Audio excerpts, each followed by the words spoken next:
Hello, everybody. Welcome to the latest episode of Vox Vomitus. I am your host, Jennifer Ann Gordon, the author of the Kindle Award-winning novel Beautiful, Frightening, and Silent, as well as the Hotel series and Pretty Ugly. Joining me, as always, is my Vox Vomitus vixen, Allison Martine, authoress of the Bourbon books, including her most recent, Move on Melinda. With us today is Joanna FitzPatrick, author of The Artist Colony, which is a historical fiction mystery thriller, which is why we've donned our little costumes, our artistic 1920s costumes, to welcome Joanna. So, Joanna, welcome to our show. Please tell our viewers a little bit about yourself and a little bit about The Artist Colony. Oh la la. Okay, This is when we drink. Yes, I was just gonna say. Hi, Cheers. everyone. Hi. You can too, Joanna. It's fine. Okay, this is my 1920s edition. There's no prohibition here. Nope. Okay.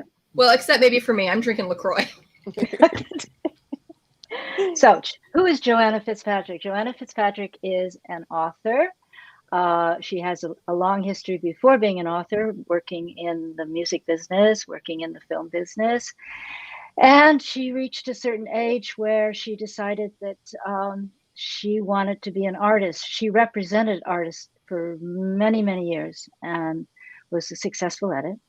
But there came a time when I felt, sitting backstage, watching the musicians all having such a great time, that I wasn't having a great time. It was theirs, I didn't own it. And I felt the only way I could own something was to create it myself. So at the age of 60, at the age of 50, I went back to school. I hadn't been to school. I dropped out in high school. I went back to school in my 50s and I studied writing and I became a writer. And now I have written 3 books and this is the most recent one. And that it just came out yesterday too. So happy book birthday! Happy book birthday!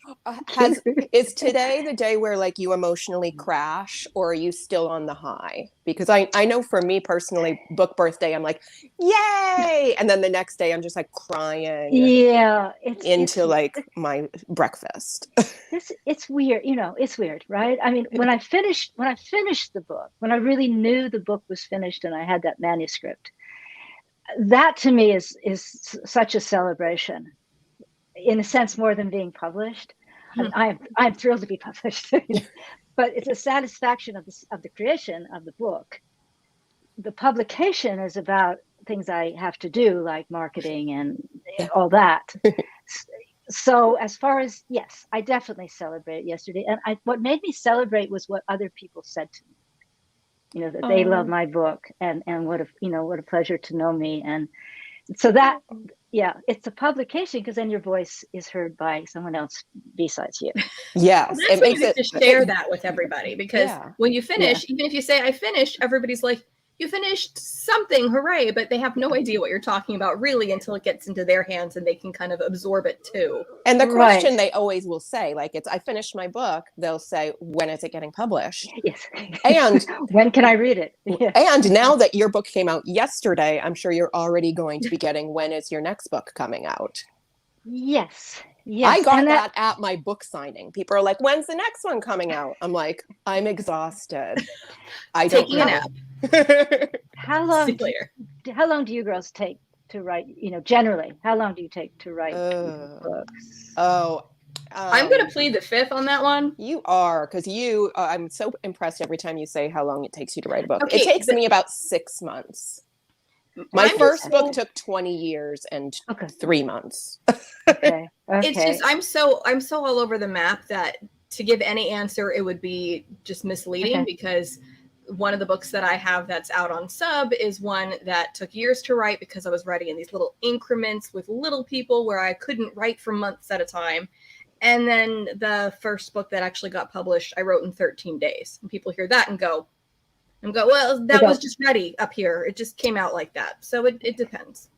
This doesn't have anything to do with Vox Vomitus. This doesn't have anything to do It does a little bit, because that's our fake Latin for word vomit. And Allison and I met during an online pitch madness on Twitter. We took a class together on like how to prepare a pitch. What the heck's a pitch? And what's a pitch? And how do you do it? And how do you do it on Twitter? So that's what's Twitter? I wasn't even on Twitter before that. So we met there, and I don't know, we've just became like sister wives during like this whole process of, are we writers? Is this a sentence? What am I doing? What are words? And I think one day I said, it's just like Allison asked how my writing was going. And I said, it's just word vomit at this point. And it's good. Yeah. That's a good title for it, because when I write the first draft of any, by the way, my books take 5 years. I do a lot of research and they usually end up being fun. I want them quickly. And I thought this one was going to be quick because originally it was a mystery. And then I got into the history. And when you get into the history, it takes a lot longer. Yeah. There's no quick in history. I wrote 2 historical novels, and I feel like I might never write another one because I realized I'm like, oh, you can't fake it. No, you can't fake it, or someone will catch you in doing that. But my Vox Vomitus takes place, which is why I like the title, in my first draft. Yes. In my first draft, and it's like that. It's just like you just keep going. You have to get that draft down. Yeah. For me, that's when I'm just like, I don't even worry if my tenses are correct. Sometimes I flip back and forth between like past tense and present tense, and I'm like, what am I doing? It makes my second draft a nightmare. Right. But I feel like it's the second draft is when it starts to look like a book or feel like a book. Yeah. You know, if you format that, you can pretend it's a book. You're like, oh, look, this looks just like a real book. Yeah. You can't do that. It looks like a book, so it must be fine. It must be a real book. I'm a real boy now. Yeah. But I my favorite, well, no, I love all the process. You know, I know you're going to talk about processing. I think the whole process of being a writer, from that vomit in the beginning to every single revision, I just, I love it. I can't wait to get back to it. Yeah, that part's exciting.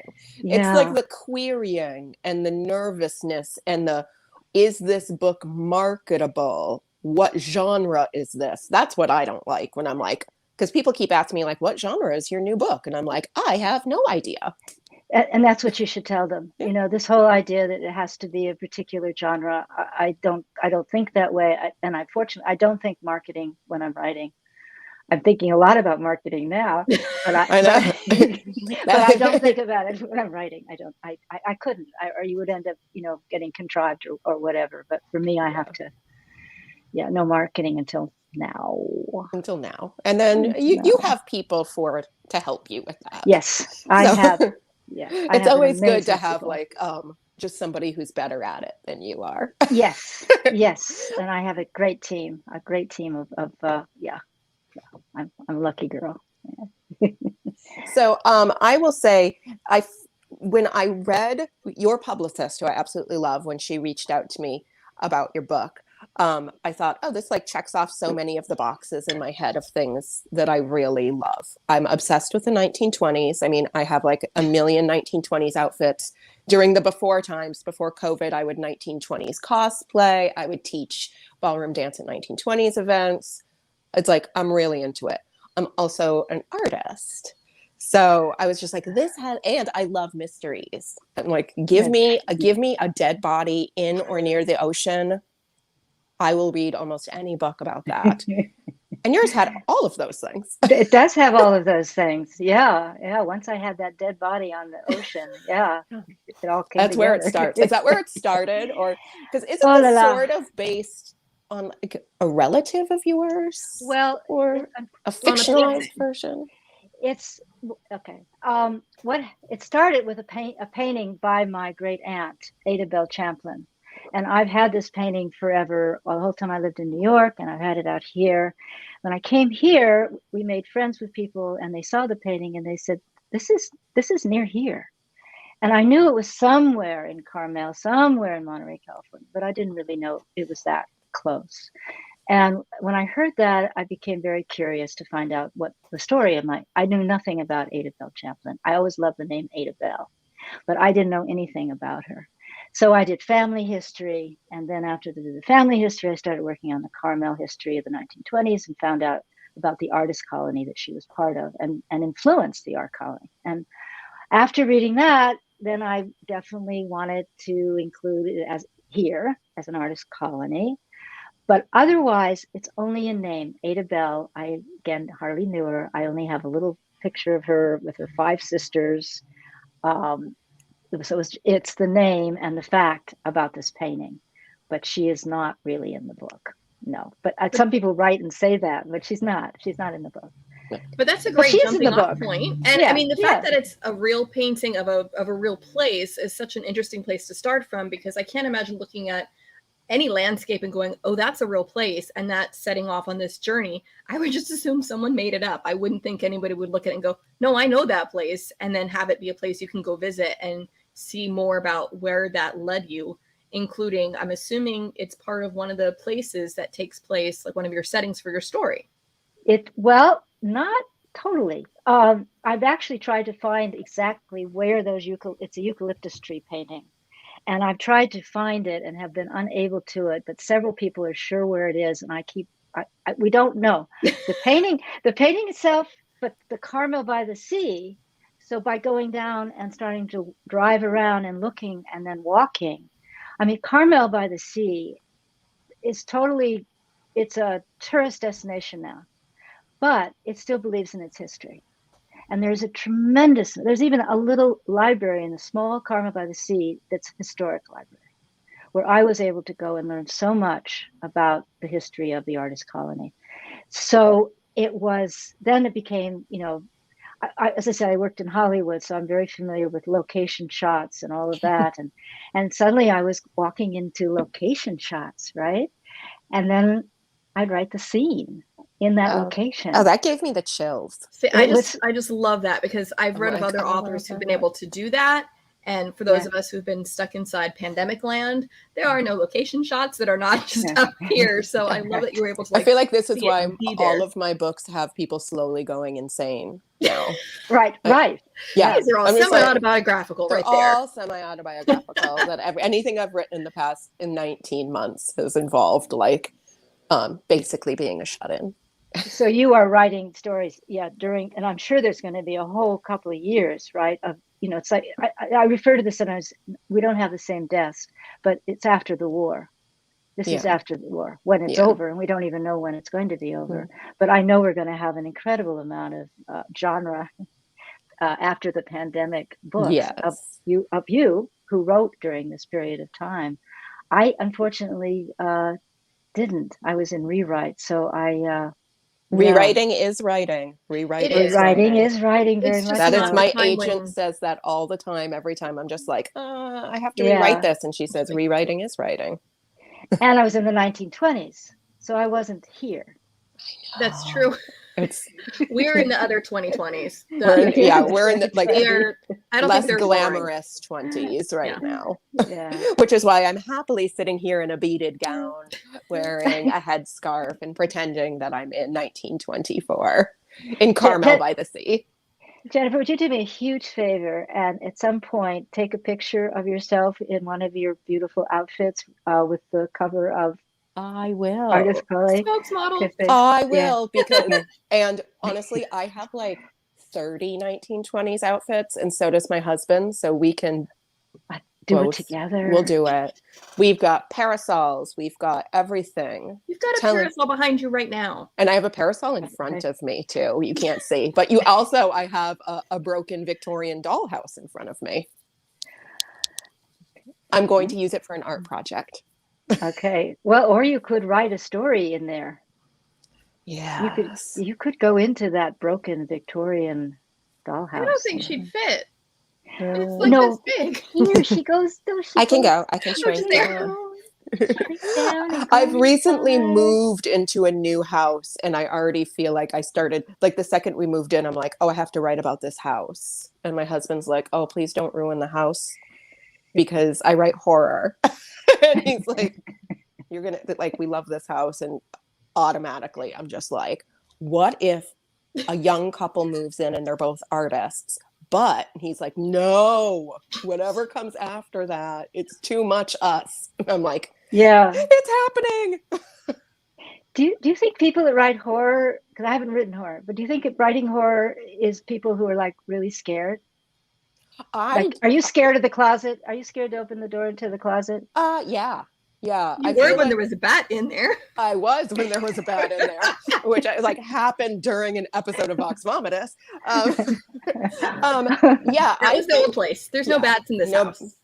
Or your belfry. You're good. Knock on wood. Knock on wood. I do think people who tend to write like darker fiction, whether it's like really like crime, because I love crime, I love true crime, I love horror. Like to me, it's like weirdly a way to like soothe my anxiety because it could be worse. I could be being chased by a serial killer instead of just being panicked about what's in the closet.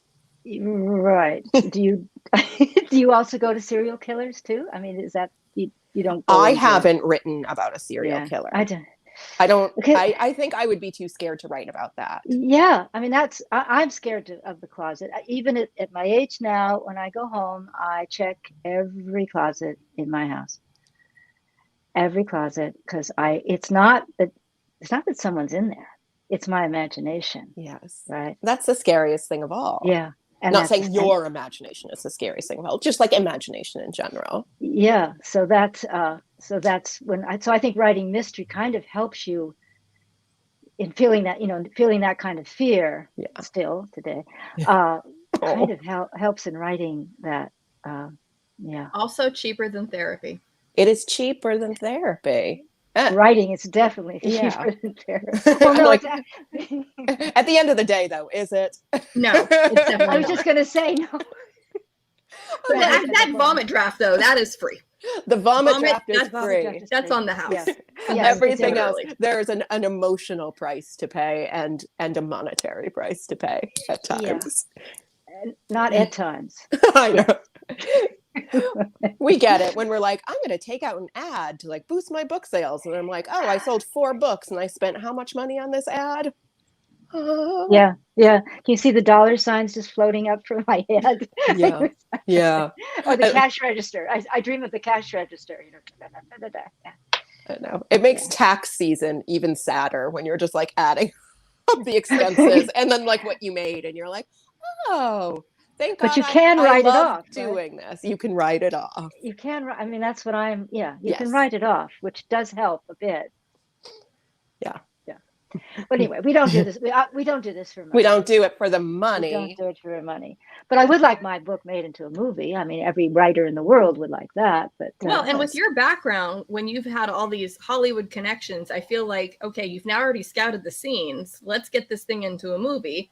Okay, we're casting your lead. Who's your lead? Go. Oh yeah. Oh my God! I don't know. I keep asking. I don't know who my lead is. Sometimes the lead is the hardest one to cast. I feel that's like. true. Yeah. I mean, sometimes, especially, I feel like there are a lot of leads that are written intentionally not as fleshed out, so that there could be more of a reader insert, and the person can kind of see, oh, I could, I could feel this way too. Yes, exactly. Yeah, I like that. Give space. You need Ada for the flashbacks because she's dead. So who's Ada? And I want to know who's playing Serena. I have some ideas. Oh God. God, Serena. But Ada. I mean, when I'm writing it, Ada was Rita Hayworth. She will not be available for filming. She's not available. Sorry. Rita Hayworth is my favorite of Fred Astaire's dance partners. I'm just going to say that, like going on the record with that. Yeah. So I was thinking her with the red hair and that, and then Robert is Clark Gable. Oh, I was going to say Cary Grant, but Clark Gable. Yeah, Clark Gable does have that smarmy. Yeah, the eyes. I thought about the eyes was Clark. But look I am all, obviously I watch old movies. So obviously if anyone has ideas for who would play these parts, and I'd love to hear that. You mentioned Serena, who's one of my favorite characters of all time. And I mean, she can't be. What's that wonderful actress? Oh God, she's got a. Oh, her last name is Oh. She's Chinese. She's not. Oh, Japanese, Sandra Oh. Sandra Oh, but I think she's way too old for the part. Yeah, most of the people I'm thinking, even if they have kind of a similar look, might have outaged, Yeah. because by the time you get around to filming it, whoever would play Serena probably isn't born yet, because that's how long. No, don't say that. And she's young, so we would have somebody who'd be relatively young. Very young. I mean, I was thinking of Jessica Henwick, and I don't know if either one of you know who she is. Write it down. I don't know any young actresses. I feel like I just don't. I don't either. Well, and so Jessica was the bright spot in watching the Iron Fist series on Marvel. Well, that along with Sacha Dhawan, who I love, but I don't know what that is. So Jessica has a martial arts background, and she does have the Asian phenotype, but she could pass potentially, depending on how she's styled, as Serena does, as someone who's like, oh, I have Mediterranean coloring. I have no idea, because for those who haven't read the book, one of the big plot lines is the fact that at the time there's massive discrimination against people, specifically the Japanese or anyone from Asian ancestry. So she is not using her legal last name, or even what her legal last name should be. So you need someone who could pull that off. And Jessica could probably do that. And there are a few others who I'm thinking of who I'm like, okay, they could possibly do it. But even now they are already to like mid-20s, getting to 30s. And so what we're saying, Hollywood, is get on it like yesterday. Yeah. Then go to the Disney Channel and see who's starring as like 12. Exactly. And that's what you're gonna want in a couple years, because that's how it's gonna. That's how. Yeah, you have to get them. You would have to get her straight from the Disney Channel before she goes on Dancing with the Stars to star in this, and then or a good casting director, or a good casting. Find a little, like, as somebody who went to school for theater, like I'm just like, find a little theater person, find an unknown. Yeah. Well, and the casting directors can be very, very good at that. Did you like? Well, how did you feel about Serena? Did you like Serena? I loved her. Okay. I thought she was easily the most fascinating. Just watching her be so mercurial and be like, I'm right here. I don't know why you think I'm not telling you the truth. Runs off. That's exactly. That's in a nutshell. But then, like, you realize, like, she's 18, basically. Like, she's a kid. Because I kept thinking, I'm like, oh, she's so shifty and weird. And I'm like, oh, she's a teenager. Who is dealing with a lot. But I loved how you never knew which version of her you were going to get when she entered a scene. Thank you. I really appreciate that. And that's her. Yeah. And I loved it. I love that she kept me on my toes, because I was just saying, there's such a reason though there, because this person who's had, even just at 18, had to shift who she is and who she's presenting herself as in these different places, that she can slip in and out of these personas like a second skin, and she's had to, or she would be, well, it wouldn't go well for her. Let's just put it that way. I loved the descriptions of her clothing too. I love that she always seemed to be wearing some sort of saffron color, and I'm like, oh, I love you. I love your fashion style. Like, I want your pants. I want to wear like, the overalls. Just like, so Jen is now volunteering to be costume designer for this movie as well. All right, I did love your clothing descriptions. Thank you. And I obviously have a thing for the 1920s aesthetic. But I really loved it. And Allison is wearing red based on the red Chanel suit. So. Well, Serena, because I asked you about Serena, because Serena was not, which back to writing processes, was not originally in the novel. I love that. It was after the research I did and found out more and more about what was going on in this paradise. It's a paradise, artist colony. But the prejudice that was going on and the racism was so rampant. And I wanted to address it. I go, well, how am I going to address this? And that was when I created the character. So I really like it when people, relate to her and what her experience was. And I love those characters that, like, I hate to say come out of nowhere, but the ones that are just like, oh, you weren't on my radar when I thought I knew what this book was about. I know I've had a character like that in my hotel series, Agnes, which she literally came to. Agnes. It's Agnes. It's like she's like the least likable character, but also by the end, you gave her a perfect name. Agnes. I really love her. I mean, it was the Victorian era, but she came to me in like a weird dream, And I thought, oh, I'm just going to have this like creepy character say this like one line and then she'll be gone. And then all of a sudden she said one line and then she wouldn't shut up. And now I have people who like write to me and they're like, is Agnes getting her own book? I'm like, yeah. She wasn't even supposed to be in the 2 books I wrote that she's in. The answer is yes. The answer is yes. Yes. Someday. Otherwise, she won't ever shut up. When Agatha Christie wrote Poirot, she saw it as a one-off, and it ended up being so popular she had to write an incredible series of it. And she said, God, if I'd known, I would have had him. One thing, she would have had him younger, because he was old, and it was kind of hard to keep writing stories about Poirot when he was aging. so that can happen. Yeah, that's when you go and say, okay, now we do Poirot, the early years, instead of the younger version. And now there would be like it won't be David Suchet, but it's fine. It's okay. Or he could have just never aged like Nancy Drew, who was like, 130 books, but she was always like 16 to 17. Yeah. So with this character, Agnes, and others that you do, I mean, do your characters come back every because it's a series, right? You're doing sequels? I did one book that was a 2-book, duo. Okay. No, but I do put Easter eggs in my books about the other books, even when they're not connected at all, just because in my brain I want them to all exist in the same universe, even if one is like a ghost story and the other one is like contemporary women's fiction with a crime twist. I don't know. It's all the Jennifer Ann Gordon extended universe. The extended universe together. Because pretty much, I will say this: New England is small, and I like to write about New England. So I feel like all of these places, fictional or real, have to exist in the same like very small like 6-state area.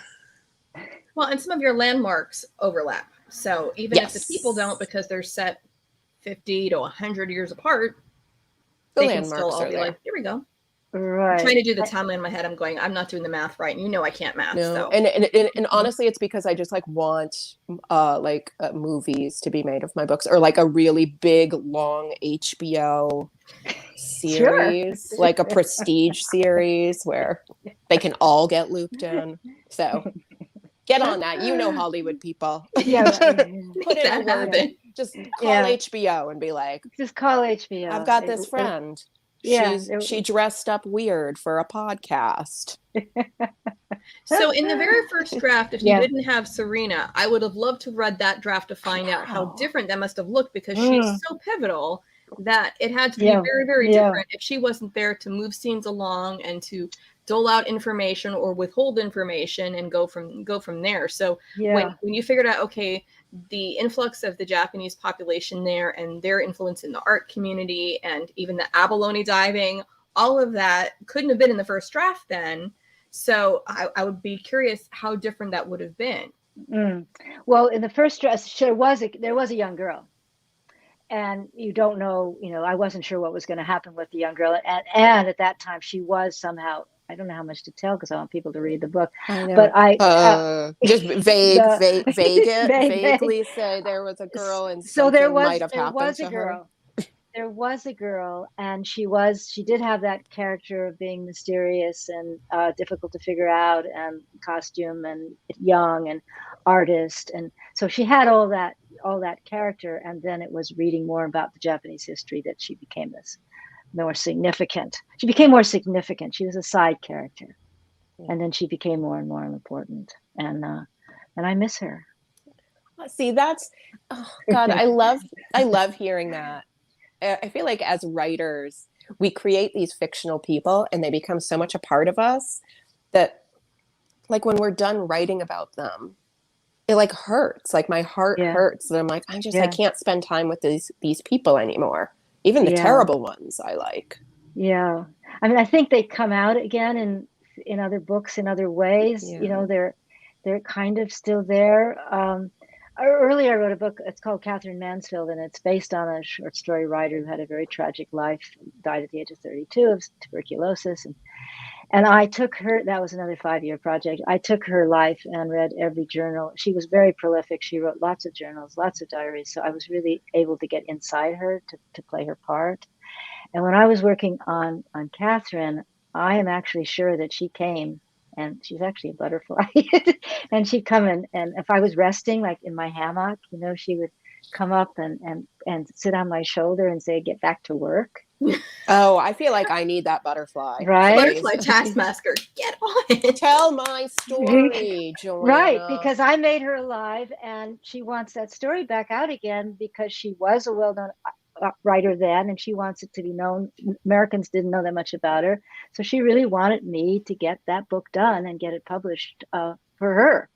And she, and which was an incentive, actually, to keep me going, because I had to bring Katherine Mansfield alive today.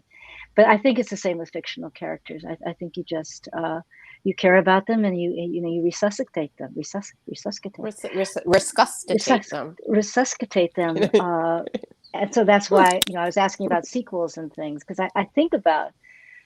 I've never done a sequel. Every book has been different. I did a contemporary novel, which was different, and then Katherine Mansfield, and then this one.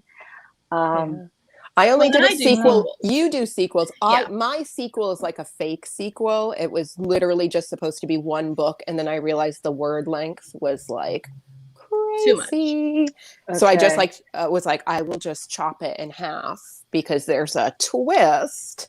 Well, and it also worked because you switched points of view. So I did it made sense POV. that was a natural ending point. It wasn't, and I won't throw any authors under the bus, but I'm still mad at a few of them that physically it feels like they just took one long manuscript, made an arbitrary line down the middle and said, here's book one, here's book two. You have to pay for both of them. And I'm not even going to tell you that it's not a complete story with resolution of absolutely nothing. But I've read series like that or duologies like that. And I understand why people do that. Oh, Laura Jacko says, it is so easy to fall in love with your own characters. Well, yeah, yours. I beta for her, so I know. Keep writing, woman. I'm waiting for chapter 8. Sorry, I shouldn't have called her out there, but no, she's doing number 8. She's on number 8. No, she needs chapter 8 to come to me. Oh, chapter 8. She was working on chapter 8. I was like 8. And she's written beyond that. But she's like, I'm still tinkering with it. And she needs to just let go for a minute. Let me read it. So you can read it. And then move on. But Allison, you write a series. I do write in series. Yeah. My bourbon books are a series. And the first 2 have the same main character as far as perspective, although they are third person limited. So it's not like it's an I book. It's still a she book. And then the third one changes main characters. So it's still same third person limited, but it's we do some shoulder hopping. So we go from one shoulder to another, which allows some different vantage points on events that have already happened, which I enjoy because then it doesn't get stale. And also, since these are romance, you don't want to just keep putting the same people through a ringer over and over. You would like to let them move on and let them have their happy ending. Let them have their happy ending.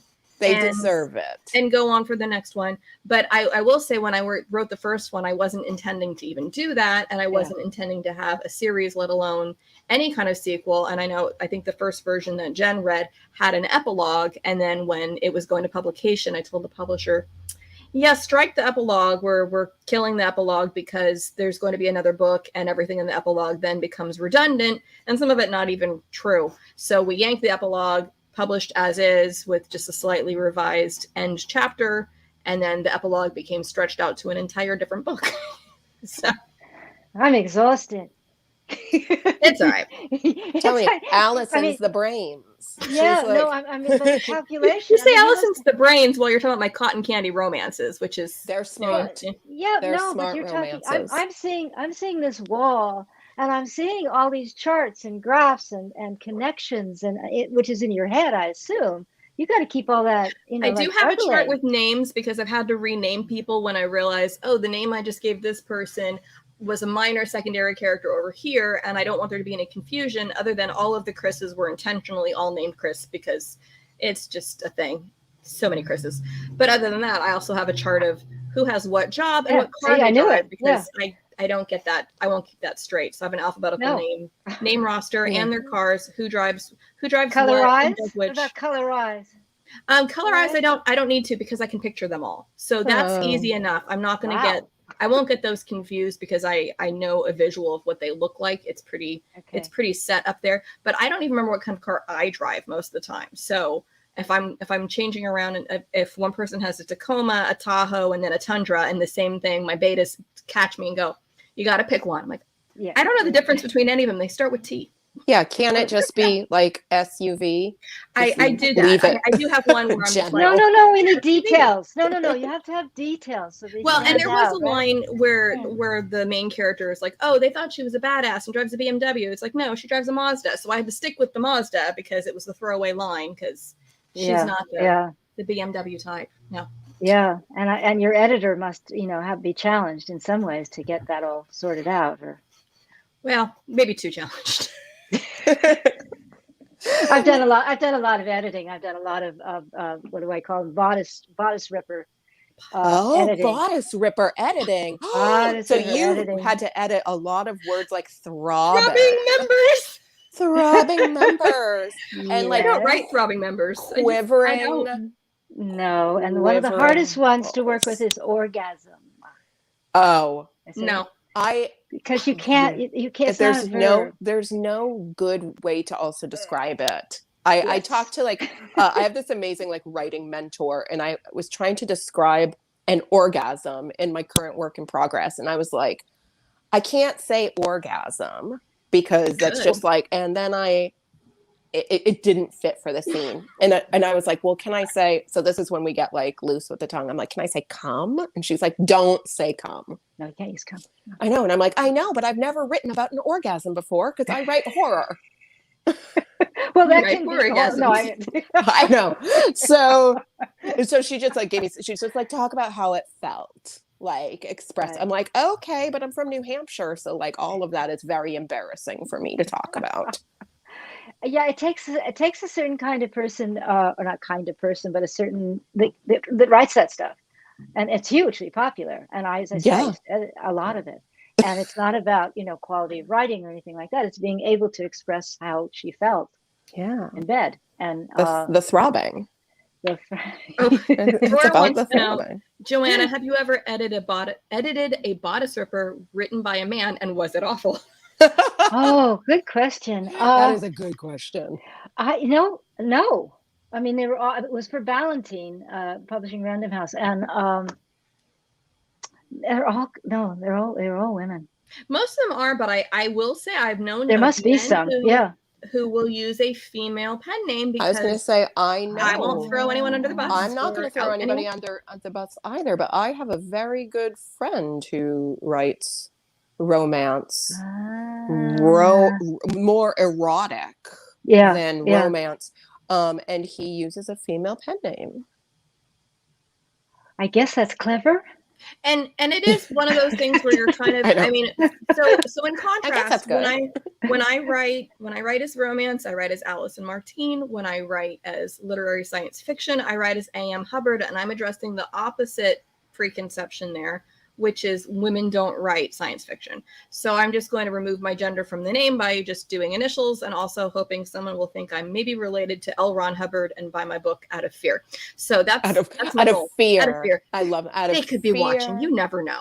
The volcano people. Again, you just leave that out. So I think there's a preconception that men don't write romance, and now it's getting much better. Women are writing science fiction, and I know anyone who would flip the book over and read the back, they'd figure out pretty quickly, hey, there are a lot of women in this book that's probably written by a woman. That's probably what AM stands for, is a male. No, not that. So you just go with it. But for me, it's about genre distinction more than anything else. But I can imagine. Yeah.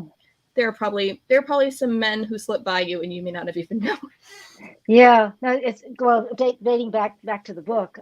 In 1920s, of course, the women artists at that time, and you being an artist, Jennifer, that women had to use initials.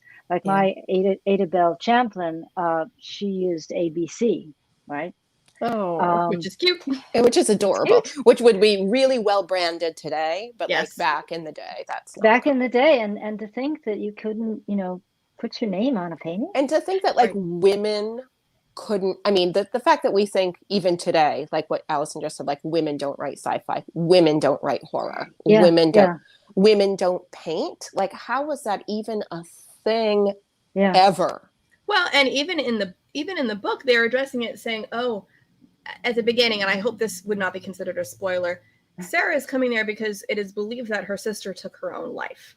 And they're even blaming the fact that she's a painter. Like, well, obviously this was not suited for her feminine sensibilities. If she just done she something had like they have babies. hysteria. Yes. Yeah, hysteria. And that quote, by the way, it's in the beginning of the book. That was in my research. That's accurate. That is a quote, that women are the creative, the best making babies. That's creative. Sorry. I mean, I'm good at it. I have 3 gorgeous children, but I mean, I feel like I can do more than that. You can do other things. Do more not just that. Says the woman with the law degree and author. Hello, Terry. Terry says, women rock. Look up for those. I'm assuming it says male authors who write about Latina cops. That's Terry himself. I think that might be Terry. Terry is probably one of the, I shouldn't say this. He is a male writer who actually writes really incredible female characters. Well, there we are. So heartfelt, so strong, and complicated. And I've never said like, oh, he doesn't get women. So we're not going to see him on one of those Twitter threads of men writing women badly. No. Okay, that's no. Good. Actually, I feel like he writes women better than I write women. Okay, I'm gonna write. What's his name? Terry Shepard. He writes thrillers, crime thrillers.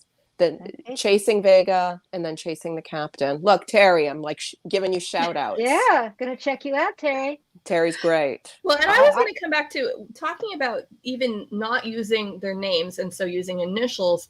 The flip side even happened then for Sarah, where she doesn't want to use her actual last name because she doesn't want to capitalize on her sister's fame. Yeah. So you have it coming and going. On one hand, you're told, okay, don't let people know you're a woman, but she's like, I'm a woman, but I also don't want to be known as this woman's sister because I want to make it under my own steam, under my own, and hear me trying to pretend I'm related to L. Ron Hubbard. I am not. So I could only pretend I was related to Flash Gordon. I've not got nothing going on here. I can't. But I just thought that was interesting that she's like, on one hand, women have it so hard, but on the other hand, I'm not going to capitalize on this other woman who I happen to be related to's sister, right? Even though people are commenting that they look alike, they've trained under similar schools and studies, so stylistically they're similar. But she's like, I'm still going to do it on my own steam, and I thought that was really interesting that you made that choice for Sarah. That she's like, nope. I'm not going to just sit back and become famous, especially when death catapults her into the limelight. Yes. And there was a certain jealousy between the two sisters, which made it so difficult for Sarah to, Sarah's in a garret in Paris, and she gets a cable that her sister is dead, and she's right in the middle of about to have a show. A show. It's sort of like in our own lives when we're writing, something happens and we have to take care of it. Yeah. And it can be really painful to leave, and then you have the double guilt of, God, I should be working, and no, I've got to go take care of my sister. I've got to do like real life I have stuff. to do it. Oh, I have that like 20 times a day though. I could be in the middle of a sentence and I've got to take a kid outside because the sprinklers went off and he wants to run through them and he's not going to stop until I let him run through them. Right. And then he's naked again. So So with the jealousy, she had that going on, and that made it even, more difficult between the two of them. And then she had the guilt that, oh God, why was I jealous? I was so stupid. My sister's dead. If only I'd been nicer, and that. Or if I'd come out sooner. If I'd come out sooner, then everything maybe the things would have gone differently. And the other thing, there's a generational between, even though they're fairly close in age, is that her sister, who was a famous artist, is traditional and representative. And Sarah's trying to have a voice of her own. And if she was to use that same last name, it would also be a problem because she'd be connected to that world. And she was going totally modern. She was heading in a completely different direction than her sister. So I have to ask before we end, I know you're an artist. We're ending? Is it over? Almost, but not just yet. But you're an artist. What style work do you do? Like where are you on the Ada Sarah spectrum? I'm not an artist. Ada Sarah. Oh. You're not. I feel like you should be. That's great. That's research. I just assumed. I was like, she has to be. She wants you to be. No. I want you to be. So if you were an artist. If I was an artist. Like what kind of work would you do? Do you think you would be Ada or Sarah? No, I would definitely be leaning more. See? No, I This is wouldn't going to be. make people want to buy it. They're like, Okay. I don't know what Okay. any of that means, but I want to. There'll be a Facebook, Instagram text, where you go, oh, which are you? Find out. Take the quiz to Which find one? out All right, which that's are good. you. Are you a Gosh. Serena? Because there I'm are the 3 different artists. I mean, they Yeah. are very different. I mean, You but need a fourth Serena- choice because there's always a fourth choice. But that's Smarmy photographer. Right, that's the fourth choice. Yeah. Pinups. Well, I would say that Serena is so much coming from her culture, and her need to pull from that, which I don't really feel. So I would lean more definitely into the Sarah color palette. I love color, so I would like my book cover. I would just like my your sweater. book cover. The book cover's I would- gorgeous. Yeah. Thank you. It was easy to I take would- pictures of. It was inspirational, like Okay. staging it. I'm So not a photographer. I'd go for color. I would just go into color. I would probably be that that person that's in a loft somewhere and gob up a whole bunch of different colors and get in it and swim through it and come out with something. Love it. Love it. Joanna, I feel like we could talk to you for like hours because I want to like talk about your whole life, but we're out of time. Okay, yes. Unfortunately. I know it's been 45 minutes. You've been amazing. Thank you, Joanna. Thank you, Oh, Joanna. yeah, I have to tell you that there's nothing like a Manhattan. It helps. We're funnier if you're drinking. Like that's just That how is it true. works. No.